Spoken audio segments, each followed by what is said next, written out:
1990 সাল। তখনকার মানুষজনের চিন্তা ছিল কিভাবে গ্রাম থেকে শহরে আসা যায়। শহরে 3 থেকে 4 বছর থাকার পর মাথায় চিন্তা আসে শহরে না হলেও শহরের আশেপাশে মাথা গোঁজার মতো কিভাবে ছোট্ট একটি ঘর নিজের করা। সেই ইচ্ছা পূরণ করতে করতে 2003 কিংবা 4 ততদিনে তার সন্তানরা প্রাপ্তবয়স্ক হয়ে উঠেছে। তারা এখন আর বাবার করা শহরের আশেপাশের বাড়িতে থাকতে চায় না। তাদের ইচ্ছে হলো ঢাকার ভিতর মিরপুর, মোহাম্মদপুর, উত্তরা, গুলশানের মতো জায়গায় কিভাবে নিজের একটি ফ্ল্যাট বা বাড়ি করা যায়।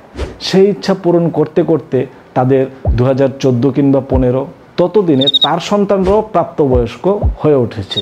তার সন্তানরাও এখন আর বাবার করা মিরপুর, মোহাম্মদপুর, উত্তরা, গুলশানের মতো ফ্ল্যাটে থাকতে চায় না। তাদের ইচ্ছা হলো আমেরিকা, অস্ট্রেলিয়া, কানাডায় কোন ভিসায় গেলে কত তাড়াতাড়ি সিটিজেনশিপ পাওয়া যাবে সেই চিন্তায় মহাব্যস্ত। আমেরিকা যেতে যেতে সিটিজেনশিপ পেতে পেতে 3 পুরুষের গল্প শেষ। মানুষের চাহিদার শেষ নেই।